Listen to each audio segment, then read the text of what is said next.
بسم اللہ الرحمن الرحیم، السلام علیکم ورحمۃ اللہ۔ جنرل فیض حمید کی حراست کے بعد اس وقت اسٹیبلشمنٹ اور حکومت دونوں ایک پیج پر نظر نہیں آ رہے۔ اس کی وجہ یہ ہے کہ حکومت جو اس کے اوپر بیانیہ بنانے کی کوشش کر رہی ہے، حکومت جو اس میں اپنا فائدہ حاصل کرنے کی کوشش کر رہی ہے، حکومت جو اس میں اپنا لچ تلنے کی کوشش کر رہی ہے، اسٹیبلشمنٹ اور خاص طور پر جو اس کی ملٹری کمانڈ ہے وہ اس بات سے خوش نہیں ہے کہ یہ اپنی مرضی کا مطلب بیچ میں سے نکالنا چاہتے ہیں اور اپنی مرضی کا فائدہ نکالنا چاہتے ہیں۔ دیکھیں، یہ جو قدم اٹھایا گیا ہے جنرل عاصم منیر کی جانب سے، یہ پاکستان کی تاریخ میں پہلی مرتبہ قدم اٹھایا گیا ہے، اور جنرل عاصم نے بڑی ہمت کر کے، جنرل عاصم نے بڑا اس کے اندر جرأت کر کے، اور جنرل عاصم نے اپنی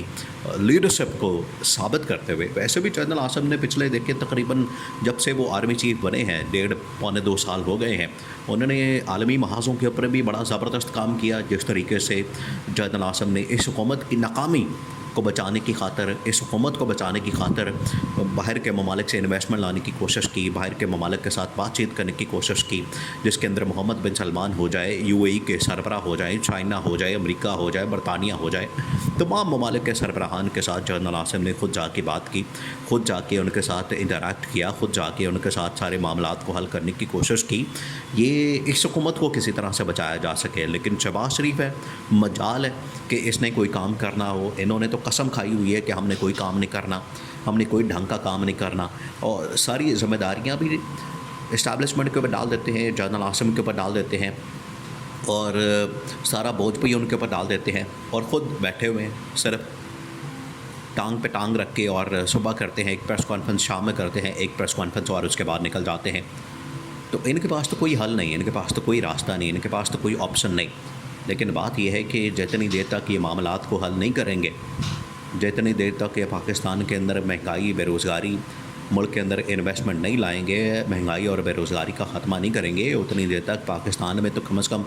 سیاسی اسٹیبلٹی کا تو آپ سوچ بھی نہیں سکتے۔ دوسرا یہ کہ یہ جو اسٹیبلشمنٹ کے ساتھ ان کی ایک قسم کی لڑائی، یا جو ایک پیج یہ بتاتے ہیں کہ ہم ایک پیج کے اوپر ہیں، وہ ایک پیج اب بالکل ختم ہوتا نظر آ رہا ہے، اور حکومت اس وقت جو اسٹیبلشمنٹ کے ساتھ معاملات کو حل کرنے کی کوشش کر رہی ہے، معاملات کو بگاڑنے کی کوشش کر رہی ہے، اور پہلے یہ کوشش کر رہے تھے کہ اسٹیبلشمنٹ کی عمران خان کے ساتھ لڑائی ہو جائے، اسٹیبلشمنٹ کی عمران خان کے ساتھ آمنا سامنا اور جھگڑا ہو جائے، اور یہ آپس میں ان کے بنے نہ۔ اب یہ کوشش کر رہے ہیں کہ اسٹیبلشمنٹ کے اندر اسٹیبلشمنٹ، دیکھیں یہ باریک واردات جو ڈالی گئی ہے جنرل عاصم کی تعیناتی کو لے کر، جنرل عاصم کی اپوائنٹمنٹ کو لے کر، جو جس وقت ان کی اپوائنٹمنٹ تعیناتی کی جا رہی تھی اس کے گرد یہ سارا معاملہ گھوم رہا تھا، اور دیکھیں خواجہ آصف نے کس طریقے سے باریک واردات ڈالتے ہوئے یہ کہا کہ جنرل فیض حمید اپنی لابنگ کر رہا تھا، وہ خود آرمی چیف لگنا چاہتا تھا، کیونکہ وہ جو لسٹ تھی جس کے اندر جنرل فیض حمید کا نام شامل تھا، اس لسٹ کے اندر جب آرمی چیف کی تعیناتی ہونے جا رہی تھی تو وہ جو لسٹ آئی تھی جس کے اندر 6 نام شامل تھے، اس لسٹ میں جنرل فیض کا نام شامل تھا۔ تو جنرل فیض جو ہے وہ کرنا چاہ رہے تھے، لابنگ کر رہے تھے، اور خود آرمی چیف لگنا چاہتے تھے، تو وہاں پر یہ ان کی جانب سے بیانیہ بنایا جاتا ہے کہ جنرل فیض اصل میں رکاوٹ بنے ہوئے تھے جنرل عاصم کی تعیناتی میں۔ پھر یہ کہتے ہیں کہ جنرل باجوہ وہ general army chief general Asim کی تعیناتی کو روکنے کے لیے اور اپنی مرضی کا بندہ لانے کے لیے، اپنی مرضی کا بندہ آرمی چیف لگوانے کے لیے وہ کوشش کر رہے تھے، اور کبھی کہہ رہے تھے کہ یا تو مجھے ایکسٹینشن دے دیں، اگر مجھے آپ نے ایکسٹینشن نہیں دینی، مجھے آپ نے توسیع نہیں کرنی میری تعیناتی کے اندر، یا مجھے آپ نے نہیں کنٹینیو کروانا، تو پھر آپ جنرل عاصم کا نام جو ہے اس سے پیچھے ہٹ دیں، آپ یہ والا نام جو ہے یہ پکڑیں اور اس کو آرمی چیف لگا دیں۔ تو یہ سارا کا سارا معاملہ چل رہا تھا کہ کس طریقے سے جو جنرل عاصم کی تعیناتی اس کو روکنا مقصد تھا۔ یہ خواجہ آصف کی جانب سے ایک بیانیہ بنایا گیا، اور بیانیہ بنانے کا مقصد یہ ہے کہ جو اس میں جنرل عاصم ہیں ان کے دشمن کون تھے، ان کی تعیناتی کون لوگ رکوانا چاہتے تھے، ان کی تعیناتی میں کون لوگ رکاوٹیں پیدا کر رہے تھے، جبکہ ہم اور حکومت والے، نون لیگ والے اپنے آپ کو کس طرح سے بڑا دودھ کا دھلا ہوا ثابت کر رہے ہیں، اور بڑے پاک صاف اور مقدس ثابت کر رہے ہیں کہ ہم نے دیکھے کیا کیا، اور ہم نے کس طرح سے اپنے آپ کو اس میں سے نکال لیا. انہوں نے کہا کہ ہم جنرل عاصم کو آرمی چیف لگانا چاہ رہے تھے لیکن یہ لوگ رکاوٹیں پیدا کر رہے تھے, اور اس میں عمران خان آٹومیٹکلی شامل ہو جاتا ہے, کیونکہ جب یہ اس طرح کی سازش کا یا اس طرح کی ایک کانسپریسی کا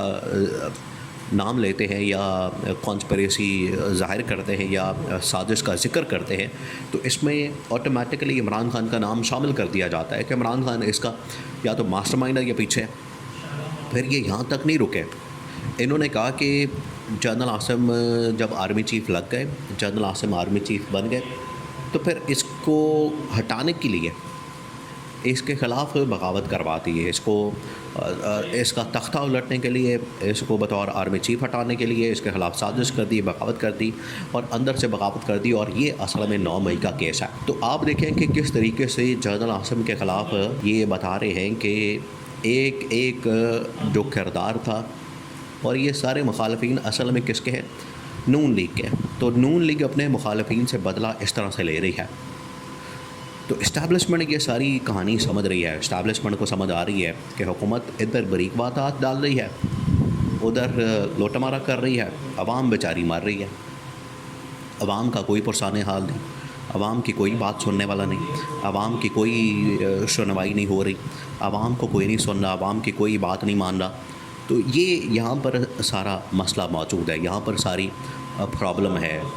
یہاں پر سارا ایشو ہے. تو اسٹیبلشمنٹ کو اب اس چیز کی ریئلائزیشن ہو رہی ہے, اسٹیبلشمنٹ کو اب اس بات کا احساس ہے کہ یہ کتنا خطرناک اور خوفناک معاملہ یہ ہمارے ساتھ کر رہے ہیں. جب یہ جنرل اشفاق پرویز کیانی اور جنرل راحیل شریف اور جتنے ریٹائر فوجی افسران آئے, انہوں نے بھی یہ بات کی, انہوں نے بھی جنرل عاصم سے کہا کہ یہ بڑا خطرناک معاملہ ہے جو آپ اس طرف جا رہے ہیں, اور جرنیلوں کے خلاف اور ٹاپ لیڈرشپ جو ملٹری کمان ہے ان کے خلاف اگر یہ مقدمات اور کیسز کھلتے ہیں تو اس سے کیا پریسیڈنٹ یا مثال قائم ہوگی, اور عالمی سطح پر اس کا کیا رد عمل آ سکتا ہے, کہ پاکستان کا امیج کیا جائے گا. تو یہ وہ تمام چیزیں ہیں جس کی وجہ سے یہ مسائل پیدا ہو رہے ہیں, جس کی وجہ سے یہ ایشوز آ رہے ہیں. تو عمران خان تو پہلے ہی بتا چکا ہے, عمران خان تو